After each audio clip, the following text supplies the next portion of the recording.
Hello friends, આજે ફરીથી આપણે સેલ ઇનવોઇસ જોશું કે આપણે કાલે જે કોટેશન આપ્યું હતું એ કોટેશનમાંથી સેલ ઇનવોઇસ કઈ રીતે બનાવવું. તો સૌપ્રથમ આપણે ડેમો વર્ઝન ખોલી લેશું.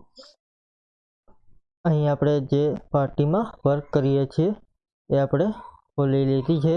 ત્યાર પછી ટ્રાન્ઝેક્શનમાં જશું. એમાં સેલ એન્ટ્રી, એમાં તમે જે વ્યક્તિનું કોટેશન કાઢ્યું હોય ફ્રેન્ડ્સ એ કોટેશન અહીં તમારે અથવા તો કોટેશન નવું બનાવવાનું રહેશે. ત્યાર પછી કોટેશન બની જાય પછી એસ્કેપ આપીને બહાર જશું. ત્યાર પછી ટ્રાન્ઝેક્શનમાં જશું. એમાં સેલ એન્ટ્રી, એમાં આવશે સેલ ઇનવોઇસ. અહીં ફ્રેન્ડ્સ નીચે તમે જોશો તો બિલ ફ્રોમ કોટેશન છે અને એની શોર્ટકટ કી છે કંટ્રોલ ક્યુ. અહીં બિલ ફ્રોમ કોટેશનથી તમારી પાસે લાઇસન્સ વર્ઝન હોય તો તમે ડાયરેક્ટ ફ્રેન્ડ્સ બનાવી શકો છો. અહીં આપણી પાસે લાઇસન્સ વર્ઝન નથી, એટલા માટે અહીં આપણે બિલ ફ્રોમ કોટેશન બનાવી શકશું નહીં.